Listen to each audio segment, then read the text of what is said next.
Hi there. Welcome back, ladies and gentlemen. And I promise you the rest will be proper television and proper visual. We don't just do radio.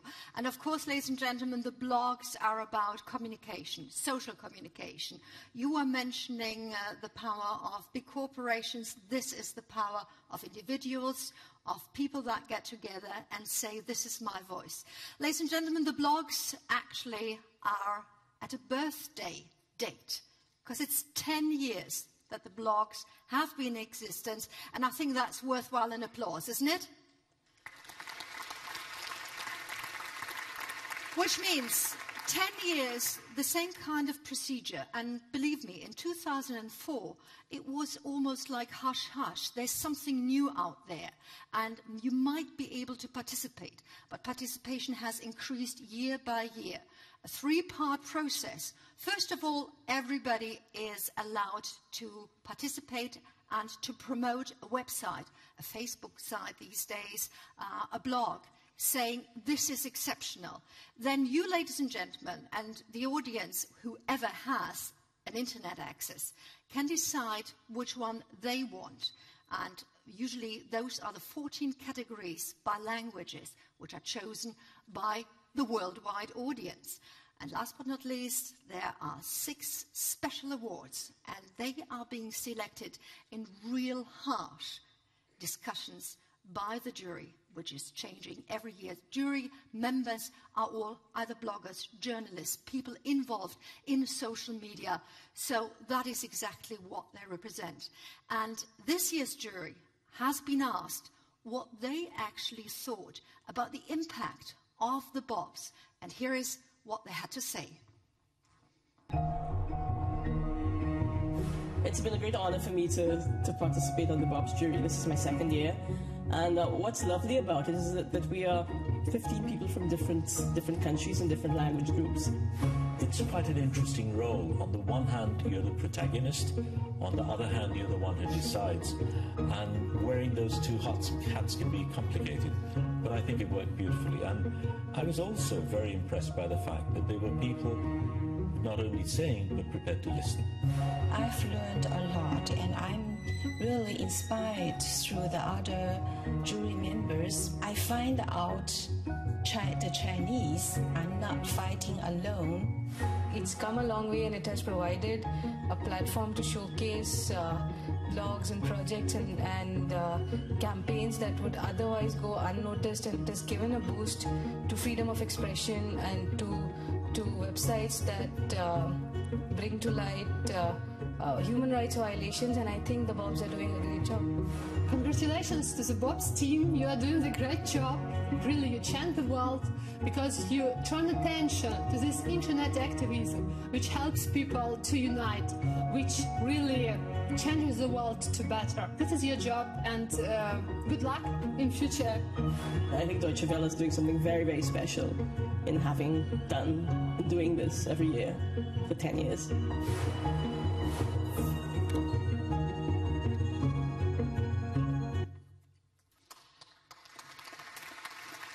That, ladies and gentlemen, were the members of this year's jury. Of course, they change every year, and every year we do also have to face one challenge. It's not always that the participants and the awardees can actually be here in person.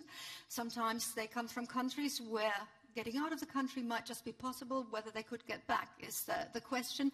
And sometimes not even jury members can be here when they have been called for.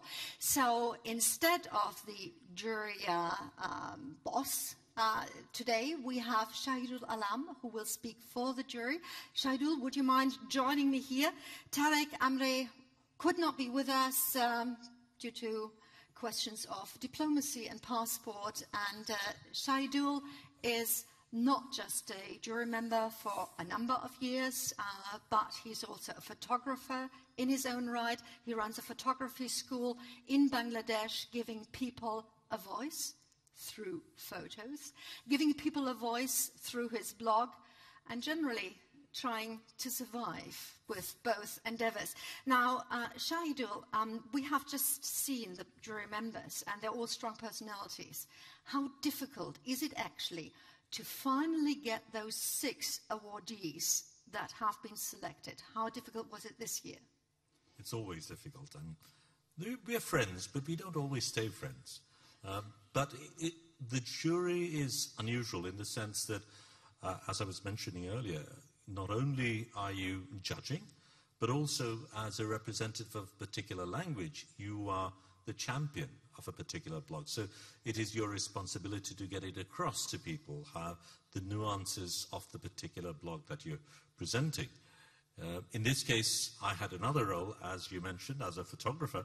There was the Egyptian blog, which I was also championing because of it being about photography. And there we came across something quite different. I mean, because it's photography, you don't necessarily need to think about language so much. But a beautiful thing happened. I mean, during that time, suddenly it was so animated. And that reminded me of the power of images. The fact that regardless of whether one agrees or not, images have this ability to engage and open up dialogue.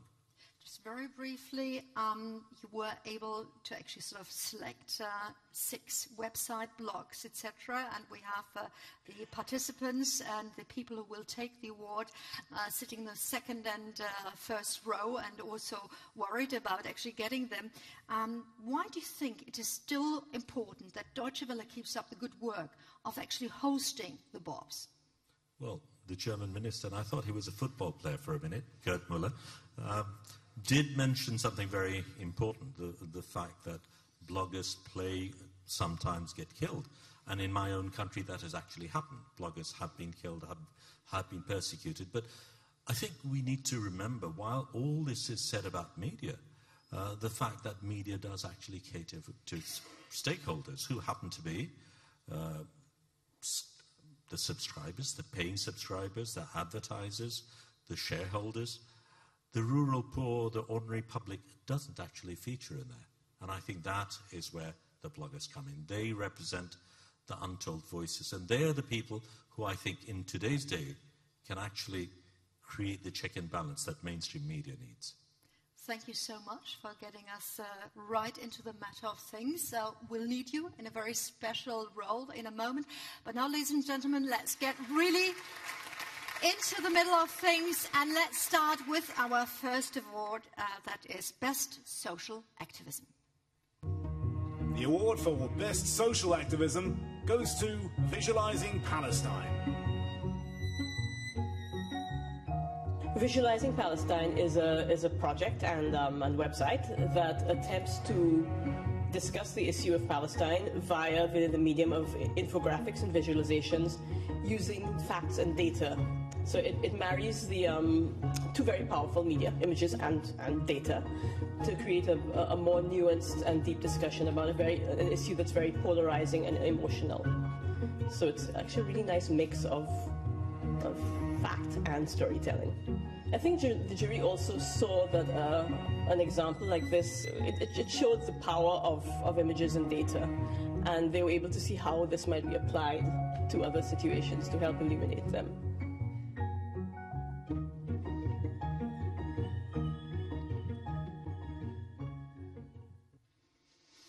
And here to receive the award is Jessica Anderson. Would you please come here into the middle of the attention?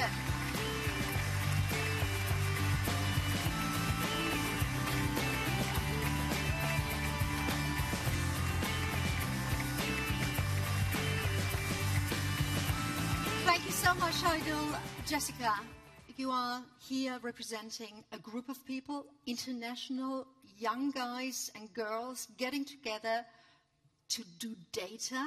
Isn't there anything more boring than data? Yes, well, Connie, you're right. Data can be perceived as boring and intimidating. And what Visualizing Palestine is trying to do is to humanize data. And 2 of the tools that we rely on to do this are visualization and storytelling. Now, most people that I've spoken with can talk about a story that really resonates with them, that's made them laugh, that's made them cry, or that's made them think. or a photograph that is emblazoned on their memory forever. So I really don't have to explain the power of stories and visuals to create human connections. But if we combine that with the strength of data, what we can do is ask people to pay attention to numbers and also to see and feel the people and the communities that those numbers represent. This morning, and we talked about that, we heard here that somebody said the voice of solidarity is relatively quiet as yet. How do you hope to change that with data, with that kind of information? Yes, so that was actually a quote from this morning that really resonated with me, that the idea that sometimes solidarity with issues is frustratingly low compared to what's at stake and the scale of these issues. And I think a lot of us in this room are interested in raising the voice of solidarity, but what Visualizing Palestine, what our approach is to take a step back and to say that before solidarity comes knowledge and information and the passion to take action. And so that's the level that we try to operate on and the energies that we try to foster with our work. One certainly can feel your passion, but you've also shared your vision with me earlier. Could you share the vision of the blog with everybody else here? Yes, so our vision is to basically use data and storytelling to empower information for social justice. Thank you so much, and keep up the good work. Thank you so much. And get back home to Beirut Thank you. Safely. Thank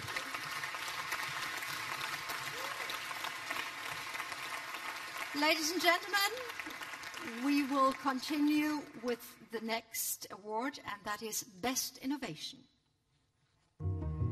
The award for Best Innovation goes to Bangla Braille. In a country like Bangladesh, where resources are limited, education itself is a luxury for many people. In that situation, people who are visually impaired are particularly disadvantaged. What this blog tries to do is to overcome some of those things in a very practical way. And in the end, it provides an opportunity for 50,000 children who would otherwise not have a decent education. It was also a blog that showed a very practical solution. It gave a very clear map. Through this method, this can be achieved. And these are people who are actually doing it. But hopefully, through this recognition, getting others to chip in with them will make a real-life difference to a lot of people's lives. And in order to receive the award, I'd like Ragib Hassan to join me here in the audience hall.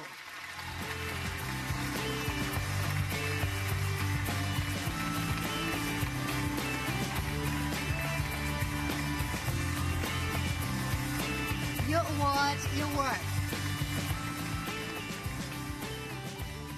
As we say, it hasn't happened until somebody has actually taken a photo of it. Cornelia, you're done. Thank you so much. Ragib, we talked earlier, and we talked about the fact that everybody here in the room will probably know crowdfunding, but nobody knows crowd working, and that is something that you have invented. How? Actually, I don't claim to have invented the work, but this is something we have applied on my project. You see, in the past, if we wanted to get 10 volunteers to do something, we'll have to wait for weeks to gather that many people. But with the advent of social media, this thing has become much easier. And in Bangla Braille project, we have done just that. We have engaged a lot of people, up to 3,000 volunteers who have joined and donated a few minutes of their time. But when you combine a few minutes of their time from all these thousands of people, that becomes a lot of time, and with that much effort, we can solve a lot of social problems. That's what we have tried to do in the Bangla Braille project. And you've done that in a very short time. Your project only exists for a year now. How many works, how many textbooks have you already brought to the blind people in Bangladesh? We have converted, we have released 25% of the textbooks. So in Bangladesh school system, there are 100 textbooks from grade 1 to 10. And so far we have converted 25 of them into audio form and 25 into digital form. You are actually sort of an IT specialist. You teach computer science in the US. How did you actually get to the social issue, and how did you find the solution? Actually, my training and education as a computer scientist helped in this problem, because in computer science, when you have a big problem, we break it up into smaller parts and then apply solve that small problems with many computers. I applied the same technique here, but instead of computers, we used people, obviously. So when you had this big task of converting all these books into digital form and also in audio form, we decided that we'll break it up into smaller chunks so that people, interested volunteers, could do them 5 minutes at a time. And when you combine all these things, all these small typed pages or small recorded audio, you can actually get a book done within a very short time. How do you actually reach the rural parts? Because, of course, that's where the need is greatest. Yes, so we have several approaches. So first of all, we're taking our digitized books and then you're printing them using special purpose braille printers into actual paper form. And then the other technique we're using is to create these audio books which can be loaded into even cheap mobile phones, and we're distributing them in rural area mobile phone shops where the parents of the blind children can come and load them on their mobile phones. It's a simple, easy solution that works. We don't need any sophisticated technology. We can just use the existing technology that's out there. Thank you so much. And I've seen Dr. Miller grin quite a bit when you said you use mobile phones in the rural areas. Yes. Continue the work. You still have a lot to go. 1 million people are blind in Bangladesh. A lot of work to reach them, but many, many helpers. And maybe a couple more here after today. Thank you.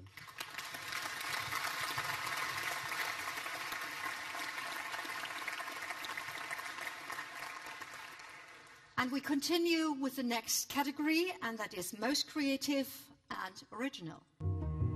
The award for most creative and original goes to Wei Combo. His name is Wang Zuo Zhongyou. He plays with Chinese words, Chinese characters, or with the English word to reflect the most important happenings in the world. For instance, one day he posted North Co-Ready. North is clear, K-O, and Ready, R-E-A-D-Y. Actually, it means North Korea is ready for the war, because in China, you know, there's a very strong censorship. If you want to express your opinion, especially your political opinion, you have to be very sophisticated. The authority cannot grab you. You just post one word or one sentence, which is not political. And unfortunately, Zhuo Zhongyou Wang can't be with us here today, but that's a good thing about the internet. He sent us a video message. Here it is. I commenced the new script 2 years ago by coincidence, never expecting acceptance among followers like today. It is not only an honor, but also encouragement for me. And I would like to say that I'm so lucky to get this prize. I'm sorry for my absence, and I hope to see you one day in China, as you might be aware of big changes that are happening here on a daily basis. Despite of some flaws, the internet has given us all a chance to be widely heard. On that basis, there will be no doubt that I will keep on reporting what is happening in China by NewsScript. Thank you.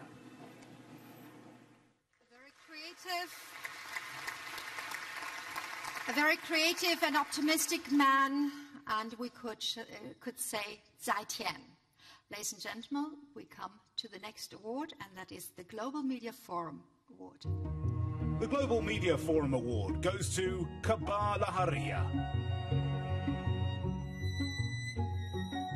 Khabar Lahariya, which literally means news wave, it's distributed in rural and semi-rural areas of the states of Bihar and Uttar Pradesh in India. It's run entirely by women who live in these districts. It's brought out in 6 dialects of Hindi, and the women do the reporting, the editing, the printing, and the distribution. And these women belong to marginalized sections of society. A part of the editorial team is newly literate, and a part of the readership is newly literate. And in some places where the newspaper is distributed, there is no electricity and no access to the internet. And they belong to such marginalized and inaccessible and disenfranchised parts of the country, and they are still running a newspaper that's independent, that's comprehensive, and with a feminist line of thinking. And I would like to invite Purvi Bhargava to the stage to share her knowledge with us and to receive the award.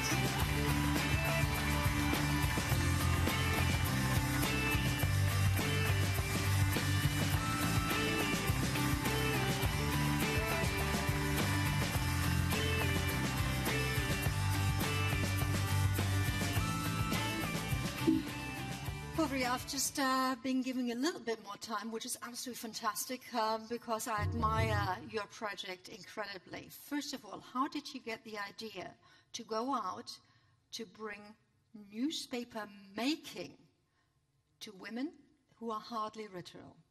So this started out in 2002 and in an area in North India where literacy levels are in any case extremely worrisome. The idea behind the project was bringing women's voices into a public sphere from which women were absolutely absent. So one way in which we started this was in a literacy camp for adult women. There was this activity where they would bring out a broadsheet and they would distribute it in their villages. And when the literacy camp wrapped up, this also stopped. But these women were filled with so much ambition and aspiration after learning the skill to read and write that they wanted to do something on their own. And this is where the newspaper came in and they said that we want to do this. We want to talk about issues that we feel are important and we want us to be writing and discussing them. So this is where it starts. And in a way, it's subversive and it's been a bit of a struggle for them as well because they come from an area and they come from communities where women are not expected to ask these questions or do anything which has anything to do with reporting and journalism. So you now have 40 reporters, yes, rural reporters, some of which did not know how to read and write before the project started, some of which are sort of half literal at the moment. What kind of different subjects do you address that mainstream media wouldn't? So clearly, firstly, the content comes from an area which the mainstream does not cover. And besides that, every issue that we talk about is covered with a certain perspective.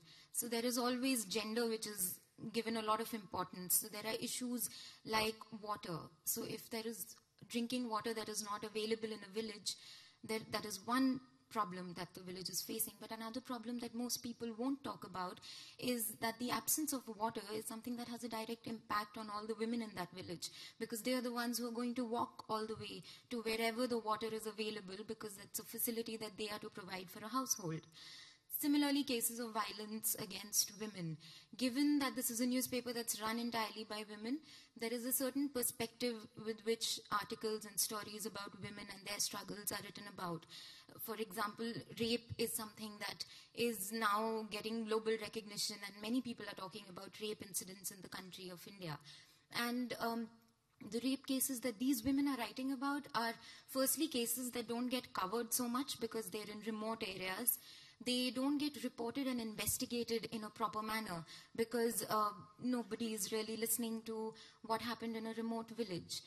Also, the terminology and the way these articles are written, never calling any woman who has faced rape or has survived rape a rape victim, which is something that probably without thinking too much, many mainstream organizations, and otherwise in the media, it's something that we tend to do.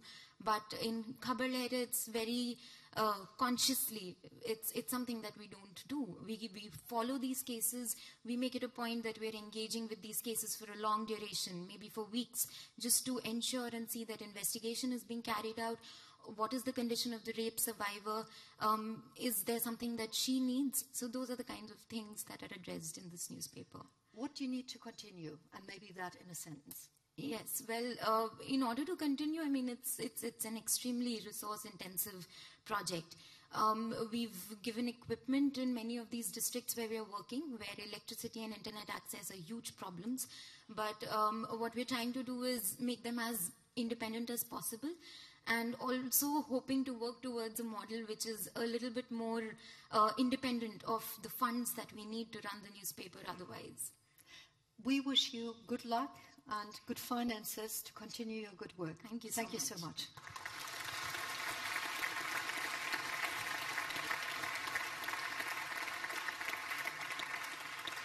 And we'll come to the next award, and that is the award given out by Reporters Without Borders.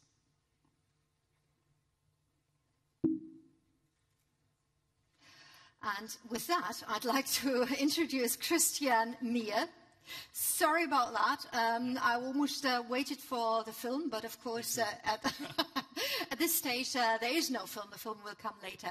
Christian is with Reporter Without Borders in Berlin, and of course, the one question: congratulations, 20 years, Reporters Without Borders, cooperation with the Bobs that has been going on now for 10 years.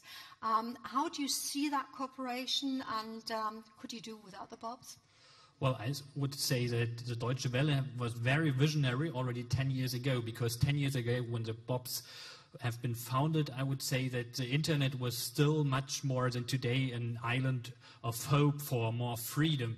And I think the Deutsche Welle was so visionary and innovative 10 years ago already that the Deutsche Welle at that time had the idea that this freedom has to be protected on a daily basis. And I think that's why at that time it was very innovative and visionary.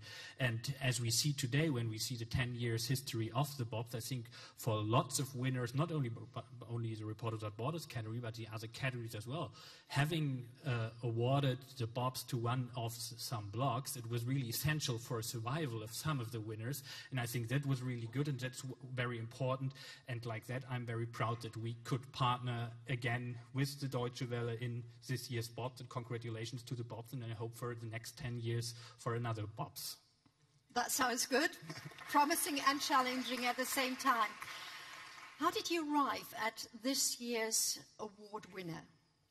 Well, we will award Yanukovych Leaks because Yanukovych Leak was, first of all, from a journalistic perspective, a very innovative approach, because it's using innovative, interesting data journalistic methods for asking for public accountability, basically, of politicians in Ukraine, because it covers actually corruption and it publishes documents. That's first of all. And the second thing why we're awarded in the end, why we're giving the award to Yanukovych Leaks, because we have to empower independent journalists in Ukraine, a country where right now a war is taking place, where actually in this year 6 journalists have been killed. Right now, today we published another statement in Ukraine because last weekend a journalist has been killed in Ukraine, a Russian one, I have to say at that point. But I think it's important to empower independent journalists, independent journalism. Yanukovych Leaks is a very unique and innovative, very good example for independent journalism in Ukraine in times of crisis.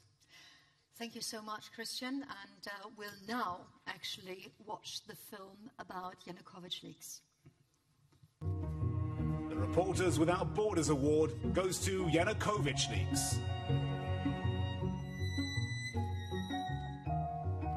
Yanukovych Leaks, it's like WikiLeaks but for Ukraine. It gives all documents of former president dictator Yanukovych in open access to everybody. On the one point, it's like a museum of corruption, and for people to understand what was the revolution for actually, because many people, even in the world, they do not know what was about. And on the other hand, it is victory for our journalists, because they worked really very hard and in very pressing conditions to expose corruption. The right of people to information, to have information, is crucial. The reliable information, not somebody's opinion.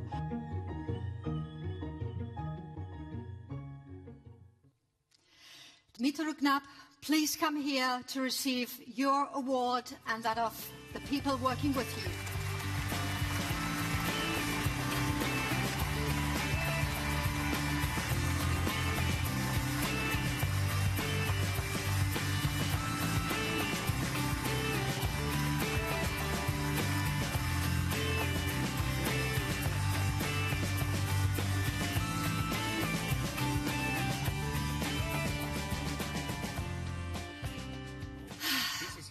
Is it heavy? Really? It's just as well that you're carrying it.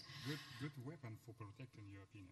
A good weapon for protection. Okay, yes. Fine. I assume you needed some good weapons, but the good weapons that you employed were intelligence, knowing where to dig, in other words, where to dive, in order to find the files that are actually behind the Yanukovych leaks. So could you take us along that journey? You yourself are a journalist with a local TV, and you got a phone call and that said, come to the old villa of Yanukovych. And then? I wanted to say big thanks for my colleagues, journalist investigators of Ukraine, and 100 of volunteers. Without them, it can be possible to realize this project. And firstly, thankfully, by volunteers, diverse volunteers, people who help us scan, save, drive thousands of documents, we can provide this project. So mainly civic protests and as a result, change in political regime in Ukraine several months ago, it can be possible by thousands, hundreds of thousands of volunteers. You actually arrived at the villa, but you weren't interested in the luxury cars or whatever that you found there. You were actually interested in what was to be found at the bottom of a lake. So you had the divers go down, get all the documents, and what did you find confirmed in the documents? First of all, we were interested in documents. Second, surely, we get our viewing on Yanukovych luxury residence.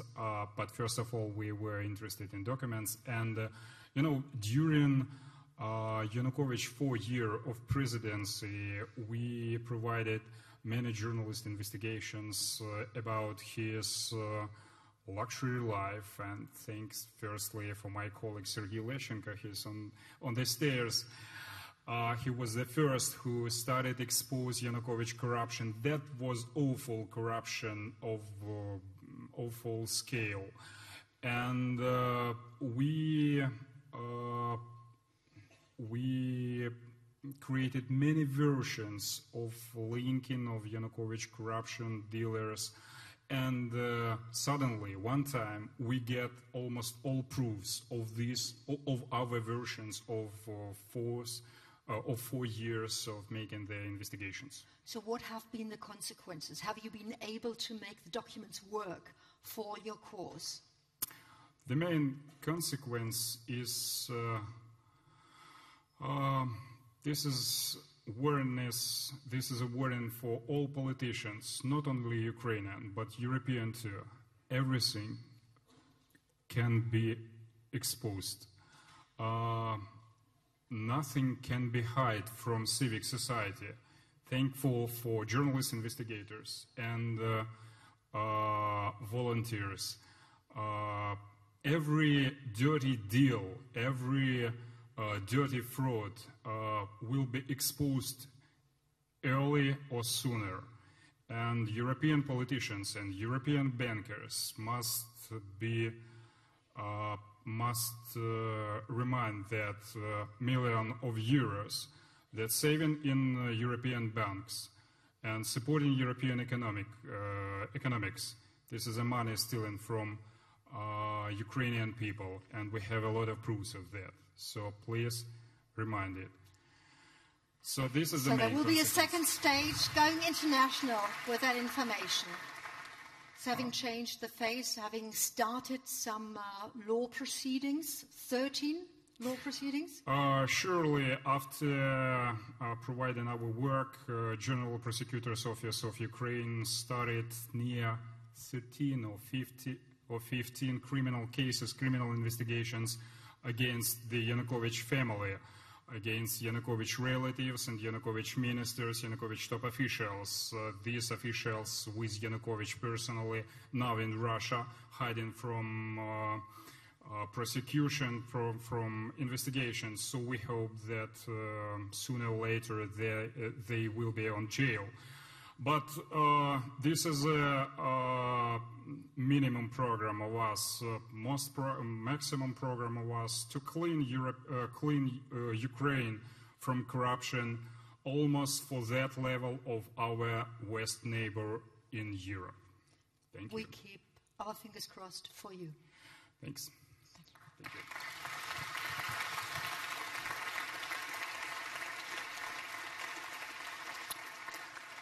As we get to the last award, I would like to ask the Director General of the Deutsche Welle, Peter Limburg, to join me here. Because, of course, Deutsche Welle has been behind the Bobs for the last 10 years, has been sticking to it, even in the first couple of years when sometimes it wasn't quite sure there would be a next year. But now there's, can I have that promise from you? There is going to be an 11th Bob. Oh, sure, yes. 11th is not as big a promise, but I think we can be very proud here with Deutsche Welle that we can host this, and in particular I'm very proud that we made the decision to air this live around the world, because we saw some fantastic people who are very active in fighting for democracy and for human rights and do this in a very creative way. So I'm very happy that you all are here, and congratulations to, so far, everybody who won this prize. Fantastic. So your commitment is going to continue? Oh, you should, yeah. Okay. Sometimes you actually sort of have to repeat something to get the proper message.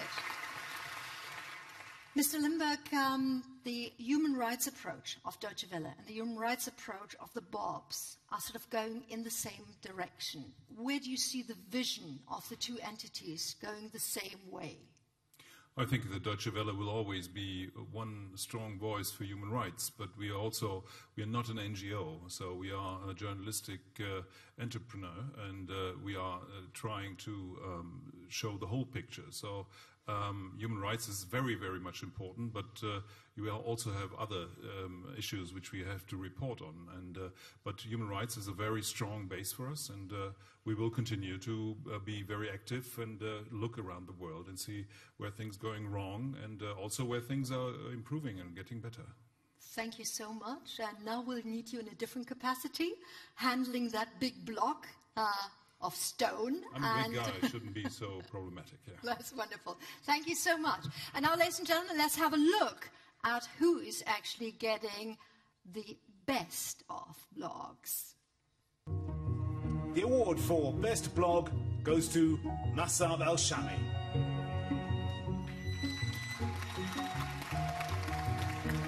The candidate is called Musab El-Shami. He's an Egyptian photographer. He's 20 or 23 or 24 years old. He captures moments from the life of people in Cairo through his camera. And normally he focuses more on the emotions of the people and the protesters. For the whole thing, he tries to capture this special moment throughout those events. His courage and taking the risk to go throughout this protest, especially in this special moment in Egypt, where it's really risky and dangerous to go into such places and to take photos. And even after being in this place, publishing those photos might endanger you as well.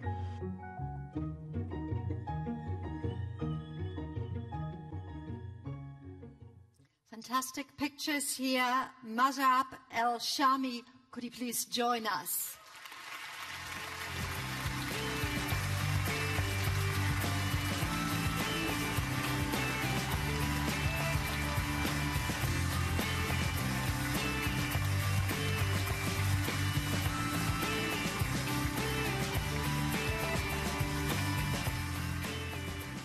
Congratulations. Those pictures also on your Facebook page, also on Twitter, also on your blog are absolutely fantastic. And we heard earlier Shahidul, who is also a photographer, almost envying some of the stuff that you came out with. So where do you get the images from? How do you actually approach it? Yeah. Well, how I approached it is how I started 3 years ago when I decided to drop pharmacy school and go and take to the streets with my camera. And it came from a desire not only to see what was happening at that very significant time, but also know and understand. And it has been truly a privilege because it got me to places as a normal person I wouldn't have been able to. My approach has always been on the human side of what has become a very sad state in Egypt. My approach was to focus on the human loss, which is also increasing now in Egypt. And through this camera, I was able to meet people I wouldn't have met otherwise. I was able to document stories that I wouldn't have known about. And it was it was always a personal experience, but it later gained this more meaning, more than just being an eyewitness, but also sharing it through my blog and on social networks. And it's been an amazing journey. A picture says more than 1,000 words. However, what did the soldiers actually say when you sort of knelt in front of them and just sort of had their boots, and in between there were the flowers? Yeah, they said that I shouldn't be there for long because if their officer comes, I'm not going to be able to go home with this. So that was obviously a situation that was easy to be handled. Were there other situations? And I know that a couple of your colleagues are actually in prison right at the moment. Yes, since last summer, my work as a photojournalist has dramatically been a much tougher job. I actually want to dedicate this award to the many bloggers and journalists in Egypt who are now behind bars, including one of this award previous winners, Salah Abdel Fattah, who I can call a friend, who is now serving a 15-year sentence. The Al Jazeera journalists who are serving another sentence. My own brother, Abdullah Shami, who was imprisoned for over 10 months and had just been released, to freelance photojournalist Mahmoud Abu Zaid, to bloggers who are still fighting for the truth because the situation in Egypt is very difficult. There is a war on not only this generation, but on truth. It is becoming a very difficult time, and more people are still determined to keep fighting for this truth. So I tip my hat to them, and I'm very honored to be with them. Wow.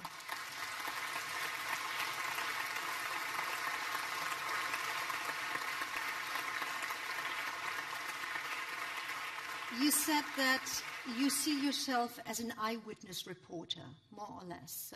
However, even in Egypt, where probably you don't need that much a day to live, you still have to live. So how do your photos contribute, after you've made them, to the new visionary views on Egyptian reality? Yeah, the privilege I have is that I do not have to approach the mainstream media to have these pictures published, or I do not have to walk up to a local journalist. I was thankfully able to gain this audience that I could directly go after a protest or after a funeral or a massacre or whatever event was happening, and then I could share them directly. And through these networks, whether it's Twitter or Facebook or Flickr or the different platforms that I have used, I was able to, in many cases, identify the subjects and later continue the story from there.